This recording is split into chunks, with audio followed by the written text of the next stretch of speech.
সংবাদ সবাইকে স্বাগত জানাচ্ছি। আমি ফিরোজ তোহা। শুরুতে সংবাদ শিরোনাম জানিয়ে দেব সর্বশেষ গুরুত্বপূর্ণ আপডেট সংবাদ। শুরুতেই শিরোনাম, 12 দল এক মঞ্চে চায় জামাতকে। সরকারের পদত্যাগ, নতুন নির্বাচনের দাবিতে আগামীর আন্দোলনে জামাত ইসলামকে এক মঞ্চে চাচ্ছে বিএনপির নেতৃত্বাধীন যুগপৎ আন্দোলনের অন্যতম মিত্র 12 দলীয় জোট। এরপর জানিয়ে দিব শরিকদের সঙ্গে বিএনপির যে বিষয়ে আলোচনা হলো। যুগপৎ আন্দোলনের সঙ্গীদের সঙ্গে আবারও বৈঠক শুরু করেছে বিএনপি। বৈঠকে আগামীতে কী ধরনের কর্মসূচি দেওয়া যায় সেই বিষয়ে শরিকদের পরামর্শ চেয়েছে দলটি। জানিয়ে দিব রুম দখল নিয়ে ছাত্রলীগের দুই পক্ষের মধ্যে ভয়াবহ সংঘর্ষে আহত 17। এদিকে উপজেলা নির্বাচন, ভোটার বাড়ানোর নির্দেশ ইসির। প্রথম ধাপের প্রাথমিক উপজেলা নির্বাচনে সার্বিক পরিস্থিতিতে সন্তুষ্ট থাকলেও ভোটার উপস্থিতি নিয়ে খুব একটা স্বস্তিতে নেই নির্বাচন কমিশন ইসি। তাই দ্বিতীয় ধাপে নির্বাচনে ভোটার সংখ্যা বাড়ানোর নির্দেশনা দেওয়া হয়েছে। জানিয়ে দিব এসএসসির ফলাফলে দেশ ছেড়া হয়েছে নাসিমা কাদের মোল্লা স্কুল। দেশের সব শিক্ষা প্রতিষ্ঠানকে পেছনে ফেলে শতভাগ পাস সহ শতকরা 99.66% জিপে 5 পেয়ে মাধ্যমিক এসএসসি বিশ্বসেরা ফলাফল অর্জন করছে নরসিংদীর নাসিমা কাদের মোল্লা হাই স্কুল অ্যান্ড হোমস। এমন সাফল্যে খুশি হয়েছে বিদ্যালয়ের শিক্ষার্থী এবং শিক্ষক ও অভিভাবকেরা। এবং সর্বশেষ জানিয়ে দেব রাশিয়ায় ইউক্রেনের ক্ষেপণাস্ত্র হামলা, নিহত 7। রাশিয়ায় ক্ষেপণাস্ত্র হামলা চালিয়েছে ইউক্রেন, এতে অন্তত 7 জন নিহত হয়েছে। রোববার 12 মে বার্তা সংস্থা রয়টার্সের এক প্রতিবেদনে এইসব তথ্য জানানো হয়েছে। রুশ কর্মকর্তারা জানান সীমান্তবর্তী বেলগোরদ শহরে একটি বহুতল ভবনে হামলা চালিয়েছে ইউক্রেন। এতে অ্যাপার্টমেন্টের ভবনটি ধসে পড়েছে। এই ঘটনায় অন্তত 7 জন নিহত হয়েছে এবং গুরুতর আহত হয়েছে অন্তত 15 জন। প্রিয় দর্শক, এতক্ষণ শুনছিলেন সংবাদ শিরোনাম, এবারে বিস্তারিত। তবে তার আগে অনুরোধ থাকবে, আপনি কোন স্থান থেকে আমাদের সংবাদটি দেখছেন কমেন্ট করে জানিয়ে দিন এই সংবাদ সম্পর্কে আপনার মূল্যবান মতামত। প্রিয় দর্শক, আপনি যদি আমাদের চ্যানেলে নতুন হয়ে থাকেন, ভিডিওটি দেখতে দেখতে চ্যানেলটি সাবস্ক্রাইব করে রাখুন, যাতে করে আমাদের লেটেস্ট আপডেট সংবাদগুলো সবার আগে আপনার কাছে পৌঁছে যায়। এবারে বিস্তারিত। 12 দল এক মঞ্চে চায় জামাতকে। সরকারের পদত্যাগ, নতুন নির্বাচনের দাবিতে আগামীর আন্দোলনে জামাত ইসলামকে এক মঞ্চে চায় বিএনপির নেতৃত্বাধীন যুগপৎ আন্দোলনের অন্যতম মিত্র 12 দলীয় জোট। তাদের পরামর্শ, বিএনপির বাইরে সাংগঠনিকভাবে জামাত ইসলাম শক্তিশালী। তাই মাঠের আন্দোলন সফল করতে হলে জামাত ইসলাম সহ বাম ডান ইসলামী ঘরানার সবাইকে নিয়ে ঐক্যবদ্ধভাবে রাজপথে নামতে হবে। গতকাল রোববার রাজধানীর গুলশানে বিএনপির চেয়ারপারসনের রাজনৈতিক কার্যালয়ে দলটির লিয়াজো কমিটি সঙ্গে বৈঠকে এমন পরামর্শ দেয় 12 দলীয় জোটের কয়েকজন নেতা। দ্বাদশ জাতীয় সংসদ নির্বাচনের পর এক দফা দাবিতে আন্দোলন অব্যাহত রাখার সিদ্ধান্ত নেয় বিএনপি। কিন্তু নির্বাচনের পর 4 মাস পেরিয়ে গেলেও যুগপৎভাবে কোনো কর্মসূচিতে মাঠে গড়ায়নি। এমন প্রেক্ষাপটে সরকার বিরোধী আগামীর আন্দোলনের কর্মকৌশল নির্ধারণে মিত্রদের পরামর্শ নিতে সিরিজ বৈঠক শুরু করেছে বিএনপি। এর অংশ হিসেবে গতকাল 12 দলীয় জোটের পর একই স্থানে এলডিপির সঙ্গেও বৈঠক করেছে দলটি। বৈঠকে 12 দলীয় জোটের নেতারা জানান 28 অক্টোবরের আগে এক মঞ্চ থেকে আন্দোলন পরিচালনার বিষয়টি নিয়ে আলোচনা হয়েছিল। আমরা এখন এক মঞ্চে প্রায় চলেও এসেছিলাম, কিন্তু যুগপথের দু একটি শরিক দল জোটের বিরোধিতার কারণে সেটা সম্ভব হয়নি। 28 অক্টোবর জামাতও মাঠে ছিল, কিন্তু পৃথকভাবে তারা কর্মসূচি করেছে। ওই দিন সবাই ঐক্যবদ্ধভাবে আন্দোলনে নামলে পরিস্থিতি হয়তো ভিন্ন হতে পারত। বৈঠকের শুরুতে বিএনপির পক্ষ থেকে দেশের বর্তমান অর্থনৈতিক, সামাজিক, রাজনৈতিক প্রেক্ষাপটে আন্দোলনের নতুন কি কর্মসূচি নেওয়া হয়েছে সে ব্যাপারে 12 দলীয় জোটের নেতাদের কাছে পরামর্শ চাওয়া হয়েছে। তখন জোটের কয়েকজন নেতা নির্বাচন বর্জন করে যুগপৎ কিংবা যুগপৎ আন্দোলনের বাইরে থাকা সবাইকে নিয়ে ঈদুল আজহারের পর ঐক্যবদ্ধভাবে মাঠে নামার পরামর্শ দেন। এ সময় দু একজন নেতা ঢাকায় এক মঞ্চ থেকে সমাবেশ এবং ঢাকার বাইরে সব মহানগরে একই দলের সমাবেশের মতো কর্মসূচি প্রস্তাব করেন। তবে কেউ কেউ বলেন কোনো কারণে এক মঞ্চে সম্ভব না হলে যুগপথের পরিধি বাড়াতে হবে। এছাড়া ভারতীয় পণ্য বর্জনের ক্যাম্পেইন আরও জোরালো করার প্রস্তাব দেন জোটের কেউ কেউ। তখন বিএনপির পক্ষ থেকে বিষয়টি এড়িয়ে গিয়ে বলা হয়, আমরা সীমান্তে হত্যা নিয়ে কর্মসূচি দিতে পারি। তাছাড়া মিয়ানমার এখন আমাদের জন্য হুমকি। মিয়ানমারের সীমান্তেও প্রতিদিন ঝামেলা হচ্ছে, তাই একটি ইস্যুতে সীমাবদ্ধ না থেকে মিয়ানমারের বিষয়টি নিয়েও আমাদের কর্মসূচি দেওয়া উচিত।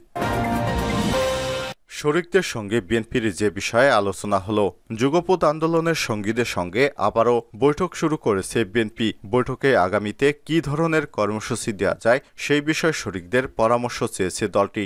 রোববার 12 মে বিকেলে গুলশানে বিএনপি চেয়ারপারসনের রাজনৈতিক কার্যালয়ে প্রথমে 12 দলীয় জোট, এরপর এলডিপির সঙ্গে বৈঠক করেছে বিএনপি নেতারা।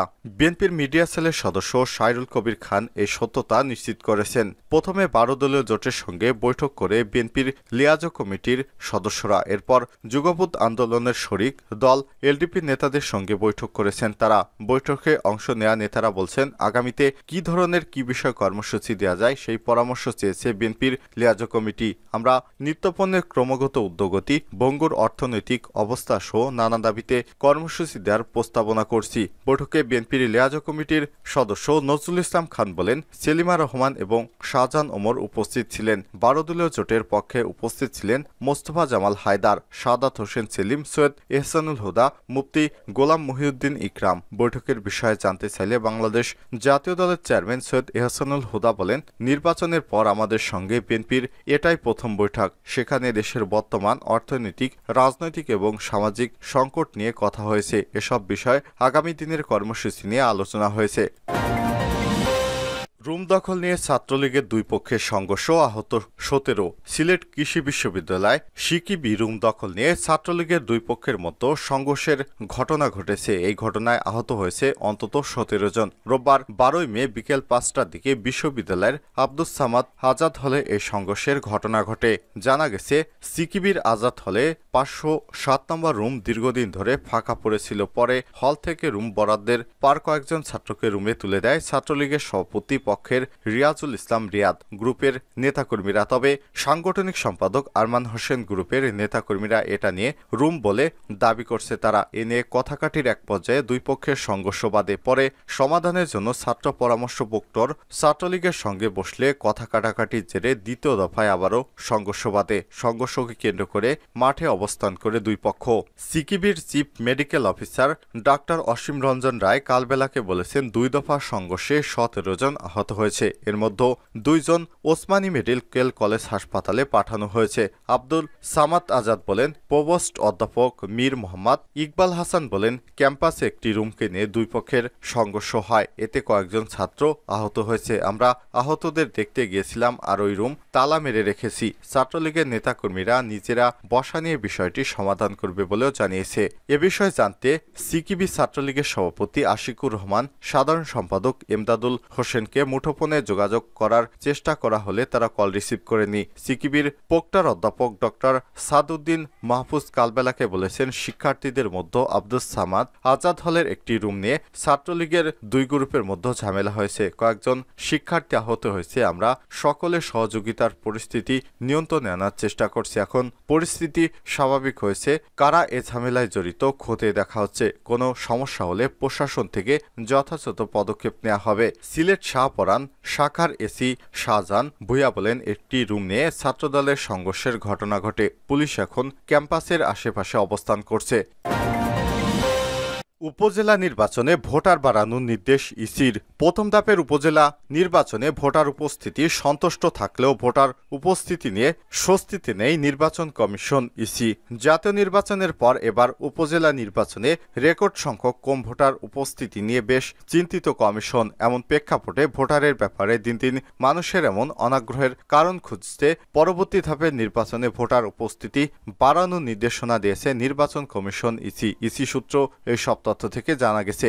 সূত্র জানায়, গত 8 মে বুধবার অনুষ্ঠিত প্রথম ধাপের 139 উপজেলা নির্বাচনে ভোটার পড়েছে মাত্র 36.1%। ভোটারদের এমন হতাশাজনক উপস্থিতির অনেক কারণে কথা বলা হলেও মূল কারণ হিসেবে একতরফা ভোটকেই দায়ী করা হচ্ছে। সর্বশেষ জাতীয় নির্বাচনের মতো নির্বাচন সহ সরকার বিরোধী রাজনৈতিক দলগুলোর এবারের উপজেলা নির্বাচনও বর্জন করেছে। ফলে ক্ষমতাসীনদের নিজেদের মধ্যে অনুষ্ঠিত এই নির্বাচন নিয়ে তেমন আগ্রহ বা উচ্ছ্বাস দেখায়নি ভোটাররা। তবে রাজনৈতিক দলের অংশগ্রহণের বিষয়ে কমিশনের খুব বেশি কিছু করার ক্ষমতা নেই বলে মনে করে নির্বাচন সংশ্লিষ্টরা।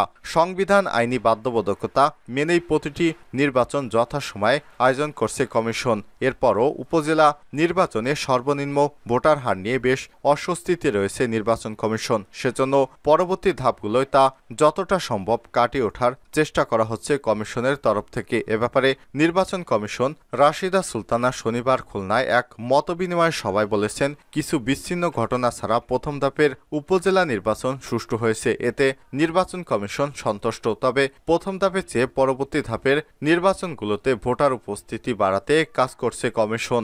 দায়িত্ব ভোটারদেরকে কেন্দ্র নিয়ে আসা আর নির্বাচন কমিশনের দায়িত্ব ভোটারদের নিরাপত্তা বিধান এবং নির্বিঘ্নে ভোটদানের পরিবেশ সৃষ্টি করা।